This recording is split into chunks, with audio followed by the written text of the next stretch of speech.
Dear aspirants, नमस्कार। स्वागत है आप सभी का इस प्लेटफॉर्म पर। देखिए कि बहुत ही महत्वपूर्ण सूचना आप सभी को देनी है। फाइनली उत्तर प्रदेश के लोग काफ़ी परेशान थे कि सर फार्मासिस्ट की वैकेंसी क्यों नहीं आ रही है, सर डीआई की वैकेंसी क्यों नहीं आ रही है। लेकिन इस बीच जो है एक सुखद वाली खबर है, सुखद देने वाली खबर ये है कि 361 पोस्ट पे जो है जूनियर ड्रग एनालिस्ट की वैकेंसी आ चुकी है और ये बहुत ही रिप्यूटेड पोस्ट होती है और ये समझ लीजिए कि बहुत किस्मत वालों के लिए आई है। कैसे, अभी उसके बारे में बात करेंगे, ठीक है। तो सूचना कैसे पता लगेगी, एक एक बातें ध्यान से आराम से सुनिए। ये एक ऐसा प्लेटफॉर्म है जहां पर हर एक छोटी से छोटी बात जो है आपको बताई जाएगी, सूचना दी जाएगी। और इसके रिगार्डिंग हम लोग जो है डेडिकेटेड एक कोर्स भी लॉन्च करने वाले हैं। आप सभी को बहुत जल्दी सूचित किया जाएगा। फार्मा पाथफाइंडर्स एप्लीकेशन वगैरह पे सारी चीज़ें, ठीक है। तो बने रहिए एक एक करके। सबसे पहले आते हैं साइट पे जरा UPSSC। देखिए उत्तर प्रदेश में जब आप रिक्रूटमेंट की बात करते हैं तो Uttar Pradesh public service commission जो क्लास A क्लास B की नौकरी है वो प्रयागराज इलाहाबाद जो है जिसको बोला जाता है वहाँ पर आयोग है, वो जल्दी निकालते हैं कि SDM वगैरह की, डिप्टी SP की, RTO और ये सब की। उसके अलावा जो C क्लास की नौकरीज हैं उसके लिए सबऑर्डिनेट सिलेक्शन कमीशन है UPSSC, वो जो वैकेंसी निकालता है। तो फार्मासिस्ट वगैरह की इन सब की सारी चीज़ें आपको यहीं से देखने को मिलेंगी। चूंकि यूपी एक बड़ा प्रदेश है जहां पर पॉपुलेशन काफ़ी है, टैलेंटेड लोग भी काफ़ी हैं, ISPCs बहुत सारी चीज़ें हैं यूपी में, काफ़ी विद्वान भी हैं और कई वजह से नाम भी कभी खराब रहा था यूपी का, लेकिन जानने की ज़रूरत है यूपी को, ठीक है। तो इसमें एक मेजर वैकेंसी जो आई हुई है ये जूनियर ड्रग एनालिस्ट की, ये एक इंपॉर्टेंट वैकेंसी है। तो इसके बारे में थोड़ा सा अच्छे से जानने की कोशिश करते हैं, ठीक है। चलिए अब आते हैं हम जरा साइट पे ऑफिशियल upSSC.government.in, ये इनकी वेबसाइट है ऑफिशियल। जब भी किसी वैकेंसी की हम बात करें तो हमेशा ऑफिशियल एडवर्टाइजमेंट हमें बात करना चाहिए, हवाबाजी में कोई बात नहीं। तो Uttar Pradesh subordinate services selection commission, Uttar Pradesh अधीनस्थ सेवा चयन आयोग, इसके थ्रू वैकेंसी आई हुई है। और आप सभी को मैं सूचित कर दूं, बढ़ने से पहले जब पॉपुलेशन ज़्यादा है उत्तर प्रदेश की, टैलेंटेड लोग भी काफ़ी हैं और जब आप देखेंगे ना फॉर्म भरे जाते हैं तो बहुत सारे, कई लाखों में फॉर्म भरते हैं। और यूपी की सिचुएशन कुछ इस तरीके की है कि जो जनरल की पोस्ट होती है उसमें अगल बगल के स्टेट के, अदर स्टेट के भी लोग भी एलिजिबल होते हैं, भर देते हैं, ओपन है बिल्कुल एकदम। तो भीड़ काफ़ी हो जाती है बच्चों की, काफ़ी बच्चे आ जाते हैं, अदर स्टेट के भी होते हैं, सब जगह के। तो इसकी वजह से क्या होता है कि सर्वर में कभी इशू, कभी तो लाजमी है कि हो जाता है इशू।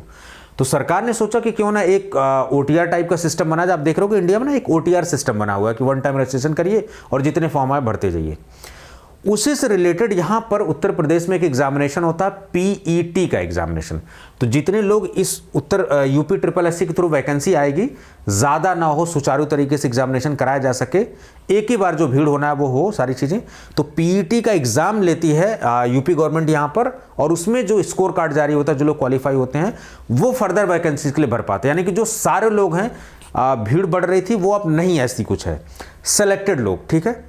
तो PET का एग्जामिनेशन बड़ा इंपॉर्टेंट है और ये जो वैकेंसी है ना, इसके लिए PET मैंडेटरी है।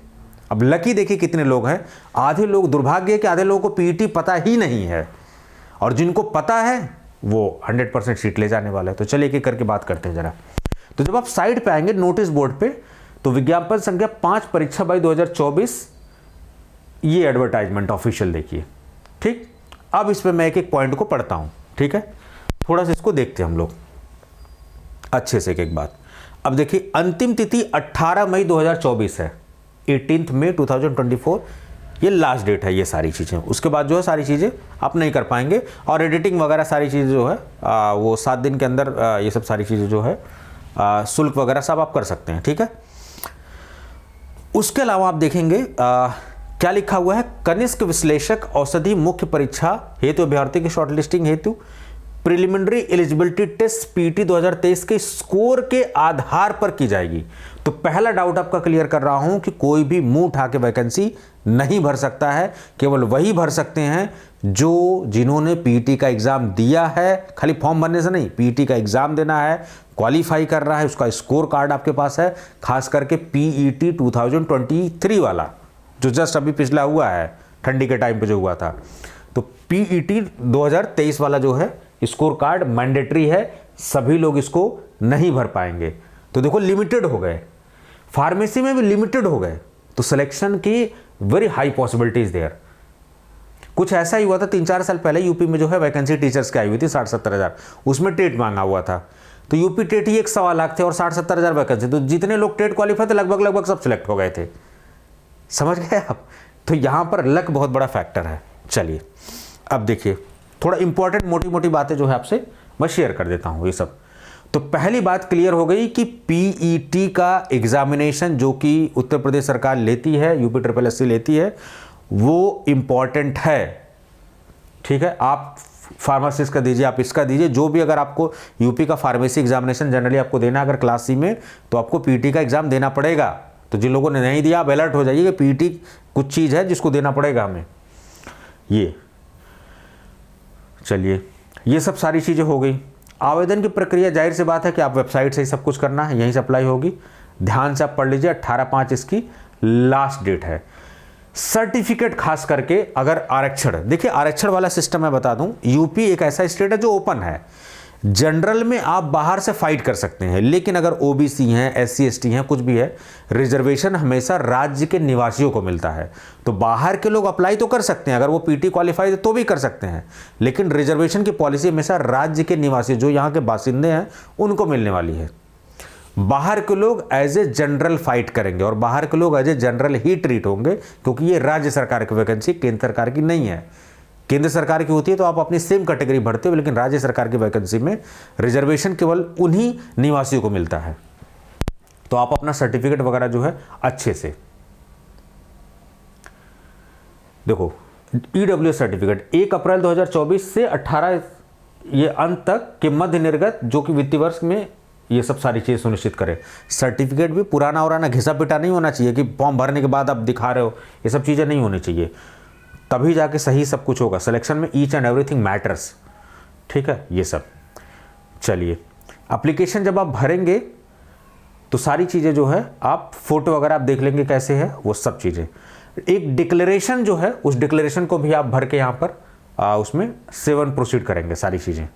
ठीक है, चलिए, ये सब बात जो है फाइनल एप्लीकेशन वगैरह ये सब तो जब आप फॉर्म भरेंगे तो सारी चीज़ें क्लियर होंगी। ये सब कभी भी जब एडमिशन लिया जाता है ना तो हमेशा प्रोविजनल होता है। प्रोविजनल का मतलब जो आप सूचना देते हैं उसको आयोग मान के सही आपको एग्जाम देने देता है, लेकिन एडमिट जारी करना या फॉर्म फिलअप करना ये गारंटी नहीं होती कि आपका सिलेक्शन हो गया है। जब तक क्रॉस चेक नहीं होगा, जब तक आप फाइनली उस पर एलिजिबल नहीं होंगे, तब तक जो है नहीं आप फॉर्म भर सकते। फीस वगैरह बहुत कम है, आप देख लीजिए, काफ़ी फीस कम है, तो कुछ फीस वगैरह का ज़्यादा इशू है नहीं। ठीक है, ये सब प्रिंट आउट आपको ज़रूर ले लेना है सारी चीज़ें। संशोधन वगैरह आप कर सकते हैं, संशोधन का ऑप्शन दिया होता है, मॉडिफाई एप्लीकेशन का ऑप्शन होता है यहाँ पर। कोशिश करिए कि गलती ना हो, अगर गलती हो जाए तो मॉडिफाई का ऑप्शन दिया है, उसको थोड़ा सा देख सकते हैं। पदों का विवरण वगैरह सारी चीज़ें जो है नीचे दी हुई हैं। अब ये सब अब देखिए, खाद्य सुरक्षा एवं औषधि प्रसाधन उत्तर प्रदेश लखनऊ, कनिष्क विश्लेषक औषधि, जूनियर ड्रग एनालिसिस का काम है, ड्रग एनालिस्ट। वेतनमान आप देखिए इन सब का अनारक्षित में 146, टोटल पोस्ट है 361। ठीक है, 361 पोस्ट आपको दिखाई देगा अलग अलग कैटेगरी में। ठीक है, ये सब सारी चीज़ें और कुछ specific post specific category of persons के लिए रिजर्व है, जिसमें आप लोग सारी चीज़ें नहीं जा सकते। चलिए, ये इंपॉर्टेंट बात पता लग गई आपको। अब आते हैं जरा आरक्षण संबंधी प्रावधान। हमेशा मैं बोलता हूं, जो बाहर के लोग हैं अगर उन्होंने पीईटी दिया हुआ है they will be treated as general. यहां के लोगों को ही रिजर्वेशन केवल मिलेगा, ये बात आप जान लीजिए अच्छे से। ठीक है, ये सब सारी चीजें। अनिवार्यताएं, जैसे वैकेंसी आई मैंने ग्रुप वगैरह में डाला इंफॉर्मेशन, तो बच्चे पूछ रहे सर डिप्लोमा एलिजिबल है, इक्विवेलेंट क्वालिफिकेशन का क्या मतलब है आजकल। तो ये देखिए, अनिवार्य अर्हता शैक्षिक मतलब इसेंशियल क्वालिफिकेशन होना ही चाहिए। क्या होना चाहिए साहब कि सीधी भर्ती तो भारत में विधि स्थापित द्वारा किसी विश्वविद्यालय से भेषजी या फार्मेसी में स्नातक उपाधि, बैचलर अथवा सरकार द्वारा उसके समकक्ष मान्यता प्राप्त कोई अर्हता होनी आवश्यक है। तो बी फार्मा के इक्विवेलेंट क्या मानने वाले हैं ये तो आयोग ही जानता है, कभी इस पर क्लैरिफिकेशन है नहीं दिया गया, लेकिन फिलहाल इतना क्लियर है कि बी फार्मा इसमें एलिजिबल है, diploma is not eligible, D pharma is not eligible. ठीक है, तो बी फार्मा केवल एलिजिबल है, या बी फार्मा से हायर क्वालिफिकेशन कोई एम फार्मा PhD है तो they can give the examination. ठीक है, चलिए, उसके अलावा अधिमानी यानी कि डिजायरेबल अगर है तो ठीक है, नहीं है तो कोई दिक्कत वाली बात नहीं है। तो अगर कोई कैंडिडेट उसमें भी अगर उसने 2 वर्ष तक जो है प्रादेशिक सेना में सेवा की हो या फिर एनसीसी कैडेट कॉर्प का सर्टिफिकेट उसका हो, बी क्लास का सर्टिफिकेट हो, तो ऐसे लोगों को एडवांटेज डेफिनेटली मिलेगी। पीईटी भी है, सर्टिफिकेट भी है, तो एडवांटेज आपको मिलेगा ही मिलेगा इसमें। ठीक है, ये सब आयु अब जब देखेंगे तो 1 जुलाई को 21 वर्ष की आयु प्राप्त कर ली। 1 जुलाई देखिए यहां लिखा हुआ है, 1 जुलाई को 21 वर्ष की आयु प्राप्त कर ली तथा 40 से अधिक ना हो, तो 21 से 40 साल है। बाकी अलग अलग आपने रिजर्वेशन पॉलिसी, ओबीसी 3 साल, SC/ST 5 साल, इस तरीके की चीज आपने देखी होगी रिजर्वेशन पॉलिसी। तो कट ऑफ डेट जो एज की इन्होंने रखा हुआ है, ये सब सारी चीजें 1 जुलाई को 21 वर्ष, तो 1 जुलाई को जो है इन्होंने कट ऑफ डेट डिसाइड माना और उसी डेट को हिसाब से इन्होंने 21 साल से 40 साल के उस पर माना हुआ है। ठीक है, ये सब चयन का आधार जो है इसी परीक्षा के आधार पर इन्होंने ये सब लिया हुआ है, जो आयोग की प्रारंभिक परीक्षा में सम्मिलित हुआ, तथा ये सब सारी संशोधित की जाएगी जिसके अनुसार चयन का आधार लिखित परीक्षा है। ठीक है, चलिए, तो पीईटी का score card plus B pharma, तब जाके आप एलिजिबल है, तब जाके फॉर्म भर पाएंगे, फिर उसके बाद एग्जाम होगा, तब सारी चीजें आप कर पाएंगे। ठीक है, ये सब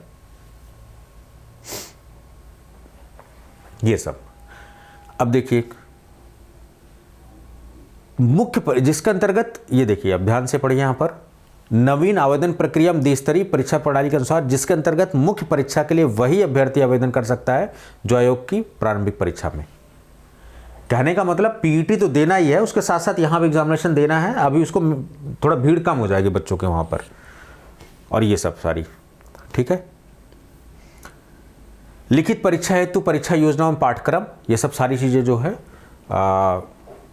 सूचित कर दिया जाएगा आपको बहुत जल्दी। ये सारी चीज़ें रिलीज कर देंगे, जैसे अपडेट करेंगे वैसे सिलेबस वगैरह सारी चीज़ आपको दे दी जाएगी। ठीक है, ये सब। अब देखिए क्या लिखा हुआ है यहां पर, देखिए रिक्त पदे होती लिखित परीक्षा हेतु अभ्यर्थियों की शॉर्टलिस्टिंग उनके प्रारंभिक परीक्षा के स्कोर के आधार पर की जाएगी, पीटी के स्कोर के आधार पर की जाएगी। 15 गुना अभ्यर्थियों अंतिम कट ऑफ एवं परसेंटाइल 0.2 स्थान तक समिष्ट अभ्यर्थियों को सम्मिलित करते हुए मुख्य परीक्षा हेतु शॉर्टलिस्ट किया जाएगा। समझ गए? तो 15 गुना अभ्यर्थियों को, विज्ञापित पदों के सापेक्ष 15 गुना अभ्यर्थियों को। ठीक है, ये सब सारी चीजें, तो 15 टाइम्स ये लेने वाले हैं। तो जिनका पीटी स्कोर है और उनका स्कोर कार्ड देखेंगे, जिनका पीटी में भी जिनका अच्छा स्कोर आया होगा दे विल बी गिवन प्रेफरेंस। ठीक है, और मुझे जहां तक जानकारी आधे लोगों को पता ही नहीं, फार्मेसी वाले लोगों को, कि पीटी उटी कुछ है। वो वही बच्चे हैं जो एसएससी की तैयारी कर रहे हैं, जो यूपीएससी की तैयारी कर रहे हैं, उनको सारा आइडिया है। तो उसमें भी 15 टाइम ही लेने वाले हैं। मतलब पीईटी में भी जो जिनका स्कोर अच्छा है, तो आप जब भी पीईटी एग्जाम दे तो खाली पास होने के लिए नहीं, अच्छा स्कोर लाना है। ठीक है, ज़्यादा स्कोर ले आना है। ये सारी चीज़ें, ये देखिए, उत्तर प्रदेश के निवासी नहीं, उन्हें आरक्षण का लाभ अनुमान नहीं होगा, ऐसे अभ्यर्थियों को अनारक्षित माना जाएगा। ये सब लिखा हुआ है। आरक्षण जो है केवल उत्तर प्रदेश के निवासियों को दिया जाएगा। ये सब बातें जो है लिखी हुई है, ये सब। ठीक, ये सब परीक्षा की तिथि वगैरह जो है सब कुछ ये शेयर करेंगे आपसे बहुत जल्दी, सारी चीज़ें दे विल अपडेट यू। तो इम्पॉर्टेंट बातें मैंने जो है आपको सारी बता दी हैं।